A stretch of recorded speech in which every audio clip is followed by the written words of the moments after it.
आज घटना हुई है,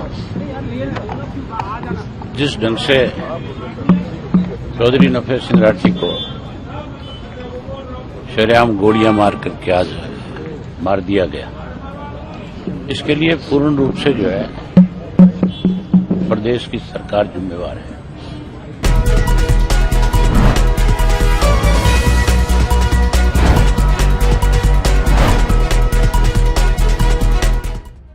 दोस्तों नमस्कार, मेरा नाम संजय मग्गू है और मौजूद है देश रोजाना के डिजिटल मीडिया प्लेटफॉर्म पर। आपसे बात करने चला हूं हरियाणा के एक ऐसे मुद्दे को लेकर जिसने कि हर व्यक्ति को यह सोचने पर मजबूर कर दिया है कि क्या प्रदेश के अंदर जंगल राज तो नहीं आ रहा। एक ऐसा मुद्दा जिसने कि हर व्यक्ति को यह सोचने पर मजबूर कर दिया है कि क्या हरियाणा के अंदर वो पूरी तरह से सुरक्षित तो हैं। एक ऐसा मुद्दा जिसे लेकर के कि हरियाणा का हर व्यवसायी, कारोबारी, बिजनेसमैन सोच सकता है कि अगर इसी प्रकार से बदमाशों की धमकियों के बाद अगर पुलिस ये कह देगी या सूबे का मुखिया ये कह देगा कि हर व्यक्ति की वो सुरक्षा तो नहीं कर सकते, फिर आखिर कैसे कानून व्यवस्था कायम रहेगी और कैसे कोई आदमी खुद को सुरक्षित महसूस करेगा। आपसे इस बात का जिक्र आज इसलिए कि हरियाणा की जो प्रमुख विपक्षी पार्टी है इंडियन नेशनल लोकदल, उसके जो प्रदेश अध्यक्ष थे, बहादुरगढ़ के 2 बार के विधायक, इसके साथ साथ बहादुरगढ़ के अंदर उनका अगर एक रुतबा माने, नगर परिषद के 2 बार चेयरमैन रहे, रोहतक से सांसद का चुनाव लड़े, ऐसे एक नेता की सरे राह हत्या कर दी गई। बदमाश आए और बदमाशों ने आ करके सीधे सीधे गोलियां दाग दी। संभलने का मौका भी नहीं मिला। मौके पर ही खुद नफे सिंह राठी जी काल का ग्रास हो गए और उनके साथ में उनके एक समर्थक की मौत हो गई, 2 लोग और घायल हो गए। बड़ी बात यह है कि अगर सूबे के अंदर इस प्रकार के प्रतिष्ठित लोग ही सुरक्षित नहीं है तो फिर आम आदमी का क्या होगा। और इस सारे मसले को लेकर के आज विधानसभा में खूब हंगामा हुआ। पूर्व मुख्यमंत्री भूपेंद्र सिंह हुड्डा, इंडियन नेशनल लोकदल के नेता अभय सिंह चौटाला और सूबे के जो गृह मंत्री हैं अनिल विज और सूबे के मुखिया मनोहर लाल आमने सामने भी हुए। एक दूसरे को चुनौती भी दी गई, जहां अनिल विज ने आज की सरकार की कानून व्यवस्था के मसले को लेकर 2004 से 2014 की तुलना करने की बात की, तो मनोहर लाल जी भी बोले कि एक घटना पर बात होती तो घटना पर करते, लेकिन कानून व्यवस्था की बात है। लेकिन बड़े सवाल तो ये हैं कि सबसे पहले तो क्या सूबे के गृह मंत्री अनिल विज हरियाणा की जनता को यह जवाब देंगे कि अगर वाकई उनकी पुलिसिंग इतनी बढ़िया है, अगर वाकई उनकी पुलिसिंग इतनी अच्छी है, तो आखिर क्यों सूबे के हजारों लोग रोज उनके दरबार में पहुंच जाते हैं। अगर आम जनमानस को उनके जिले में, उनके गृह क्षेत्र में, उनके उपमंडल में, उनके थाना इलाका में अगर न्याय मिल जाए तो फिर क्यों वो पहुंच जाएं गृह मंत्री के दरबार में। और दूसरी बात, अगर मुख्यमंत्री मनोहर लाल कहते हैं कि एक घटना की बात नहीं, पूरे प्रदेश की कानून व्यवस्था की बात हो, तो आखिर क्यों नहीं सरकार ने एक श्वेत पत्र लाकर जारी कर दे कि कितने पुलिसकर्मी आज लगे हुए हैं व्यापारियों की सुरक्षा में, और जिसके पीछे कारण यह है कि उन्हें कहीं ना कहीं गैंगस्टर्स की धमकियां हैं। आखिर कहां है पर हरियाणा की पुलिस व्यवस्था और कहां है हरियाणा की कानून व्यवस्था, जिसके अंदर की राह चलते कब किस व्यापारी को धमकी आ जाए और उस धमकी के बाद में पुलिस मुहैया करानी पड़े, सुरक्षा मुहैया करानी पड़े, और उसके बाद भी अगर डर के साए में, संगीनों के साए में रह करके कारोबारी, व्यापारी, उद्योगपति, इसके साथ साथ राजनेता भी, क्योंकि अभय सिंह चौटाला को भी धमकी आती है, नफे सिंह राठी को भी धमकी आती है, करण सिंह दलाल को भी धमकी आती है, कुलदीप बिश्नोई को भी धमकी आती है, तमाम बड़े बड़े नेताओं को भी धमकी जाती है। आखिर इस सब के पीछे ऐसा कौन सा खेल चल रहा है? क्योंकि आज इस बात की चर्चा इसलिए बड़ी हो जाती है, इस बात का जिक्र करना लाजिम हो जाता है कि जब एक ऐसा नेता जिसके साथ में 2 निजी सुरक्षा गार्ड भी थे, एक ऐसा नेता जिसने कि हरियाणा सरकार से सुरक्षा मुहैया कराने की मांग भी की थी, एक ऐसा नेता जिसने कि एसपी से लेकर के और सूबे के मुखिया तक के दरवाजे पे 10-10 दस्तक दी थी कि मेरी जान को खतरा है, आप मुझे सुरक्षा मुहैया कराइए। लेकिन सूबे के गृह मंत्री अनिल विज ने आज जब विधानसभा में जवाब दिया तो उस जवाब में उन्होंने ये कहा कि उन तक तो बात पहुंची नहीं। तो क्या अभय सिंह चौटाला झूठ बोल रहे हैं और या फिर अनिल विज ने सदन के अंदर झूठ बोला? अभय सिंह चौटाला कह रहे थे कि उन्होंने भी कई बार, अभय सिंह चौटाला ने कल कहा था नफे सिंह की हत्या के बाद बहादुरगढ़ के अंदर कि उन्होंने कई बार एसपी से लेकर के डीजीपी, मुख्यमंत्री और गृह मंत्री तक से कहा कि नफे सिंह की जान को खतरा है, आप उनको सुरक्षा मुहैया कराइए। लेकिन अनिल विज तो कह रहे थे कि जुलाई के अंदर शिकायत दी थी नफे सिंह राठी की तरफ से एसपी को, शिकायत पर शिकायत सूचीबद्ध की गई थी, जांच हुई थी, मुंबई से किसी आदमी को ले आए थे, कार्रवाई हुई थी और इसके बाद फाइल बंद हुई। और अगर वो फाइल बंद हो गई थी और नफे सिंह राठी जब कह रहे थे, आज जब उनका बेटा जितेंद्र राठी कह रहा है कि ये एक राजनीतिक कत्ल है, राजनीतिक हत्या है, साजिश के तहत पॉलिटिकल मर्डर है ये। आप एक बात और देखेंगे, कल जब नफे सिंह राठी की हत्या हुई तो उस समय एक बात चलाई गई कि लॉरेंस गैंग तो इसके पीछे कहीं नहीं है। और बहुत बड़ी बात है कि जब जिनकी हत्या हुई उनके परिवार के लोगों ने कहा, अभय सिंह चौटाला ने मीडिया के सामने आकर के कहा कि इसमें लॉरेंस गैंग की या किसी और गैंग की कोई बात नहीं है। आप सुनिए अभय सिंह चौटाला ने कल क्या कहा था। आज घटना हुई है, जिस ढंग से चौधरी नफे सिंह राठी को शरेआम गोलियां मार करके आज मार दिया गया, इसके लिए पूर्ण रूप से जो है प्रदेश की सरकार जिम्मेवार है। इसलिए जिम्मेवार है कि आज से 6 महीने पहले राठी साहब ने मुझे गुड़गांव मेरे आवास के ऊपर ये बात बताई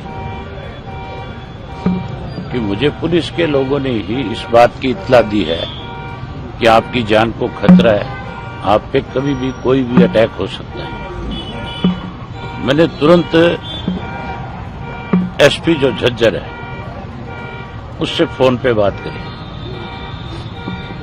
और मैंने उनको इस बात के लिए आगाह किया कि आपके पुलिस डिपार्टमेंट के लोगों ने राठी साहब को ये जानकारी दी है और राठी साहब आपसे स्वयं आकर के मिल रहे हैं, लिखित में आपको देंगे और आप इनको सुरक्षा मुहैया कराओ। और इस बात की आप अपनी पुलिस की जिम्मेवारी लगाओ कि ये थ्रेट इनको कैसे मिली और कौन लोग हैं इसके पीछे।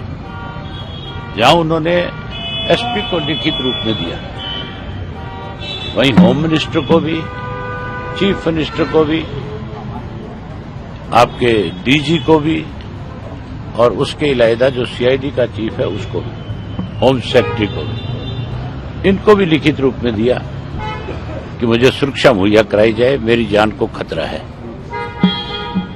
और मैंने भी स्वयं अनेक बार ये बात इन लोगों के साथ शेयर करी। राठी साहब कोई मामूली व्यक्ति नहीं थे, वो 2 दफा के विधायक थे, हमारी पार्टी के प्रदेश के अध्यक्ष थे और उसके साथ साथ जो एक्स एमएलए की एसोसिएशन है उसके अध्यक्ष थे। एक्स एमएलए ने भी मिलकर के चीफ मिनिस्टर को ये बात कही, बावजूद उसके उनको किसी प्रकार की कोई सुरक्षा मुहैया नहीं कराई गई और उन लोगों को सुरक्षा प्रदान करते रहे जो लोग लगातार इस थ्रेट में शामिल थे। आज हरियाणा प्रदेश में ऐसे लोगों के पास सुरक्षा है जिनके ऊपर संगीन अपराध के मामले दर्ज हैं, जो नशे के कारोबार में शामिल है, जो अपराधियों को पनाह देने में शामिल है, उन लोगों को तो सुरक्षा प्रदान कर रखी है और जिसको सुरक्षा की जरूरत है उसको सुरक्षा देने की बजाय मुख्यमंत्री ये बात शरेआम पब्लिकली ये बात कही कि मैं हरियाणा प्रदेश के आम व्यक्ति को, आम नागरिक को सुरक्षा प्रदान नहीं कर सकता। प्रदेश का मुख्यमंत्री अगर ये बात कहता है कि मैं सुरक्षा प्रदान नहीं कर सकता तो इसका मतलब जंगल का राज है, फिर तो कोई व्यक्ति सुरक्षित नहीं है। फिर तो मान के चलो इस किस्म के लोग कभी भी किसी के ऊपर घर में जाकर भी इस तरह की वारदात कर सकते हैं। मैं इसके लिए पूर्ण रूप से सरकार को दोषी मानता हूं, मुख्यमंत्री को दोषी मानता हूं, जिसकी ये जिम्मेवारी बनती है कि कोई व्यक्ति अगर सुरक्षा की मांग करता है, अगर आपको लिखित रूप में देता है आप उसकी जांच कराओ। अगर उसको सुरक्षा की जरूरत नहीं है तो उसको लिख करके बताओ कि तुझे सुरक्षा की जरूरत नहीं है। अगर उसको सुरक्षा की जरूरत है तो उसको सुरक्षा मुहैया करानी चाहिए। मेरे अपने केस में जब मुझे थ्रेट आई थी, मेरे पीए ने जाकर के जब FIR लॉन्च करा तो मुझे एक दफा तो सुरक्षा दी गई, फिर विड्रा कर ली गई और उसके बाद फिर मुझे हाई कोर्ट जाना पड़ा। हाई कोर्ट से फिर सुरक्षा दी गई। आज बीजेपी का अगर प्रदेश का अध्यक्ष कहीं जाता है तो उसकी सुरक्षा में जहां डिस्ट्रिक्ट पुलिस लगाई जाती है, वहीं उसके साथ 2 गाड़ियां परमानेंट सरकार की तरफ से दी हुई है। यहाँ का जिला का अध्यक्ष भी अगर कहीं जाता है तो उसके पास भी सुरक्षा है। कोई भाजपा का छोटा मोटा झंडा बांध करके कहता है मैं कार्य करता हूं, अगर वो सुरक्षा मांगता है तो उसको भी प्रदान कर दी जाती है। 6000 से ज्यादा कर्मचारी पुलिस के जो है अरे गहरे नथु खैरे लोगों की सुरक्षा में लगाए हुए हैं, जबकि जिन लोगों को जरूरत है आज उनको सुरक्षा नहीं है। इसी वजह से आज ये घटना घटी। इसके लिए पूर्ण रूप से सरकार जिम्मेवार है। हम मांग करेंगे कि इसकी जांच CBI से हो, इसकी निष्पक्ष जांच हो। जो लोग दोषी है उनके खिलाफ तो कार्रवाई हो ही हो, उनको तो पकड़ा ही जाए। लेकिन जिन लोगों ने उनको सुरक्षा देने में आनाकानी करी है, जिन लोगों ने कहीं सरकारी दबाव में आकर के अपनी जिम्मेवारी को नहीं समझा, उन लोगों के खिलाफ भी कार्रवाई हो।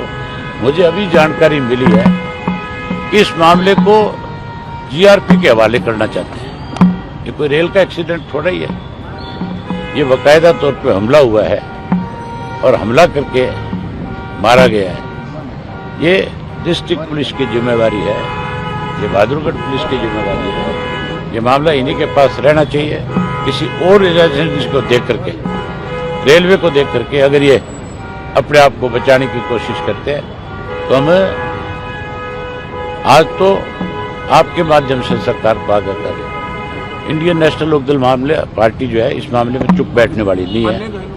हम इसके ऊपर बहुत सख्त एक्शन लेंगे, सरकार को मजबूर कर देंगे कि सरकार जो है इस मामले की जांच CBI को सौंपे। आज ही मैं कहता हूँ मुख्यमंत्री को ये कहना चाहिए, बयान देना चाहिए कि हम इसकी जांच CBI से कराएंगे।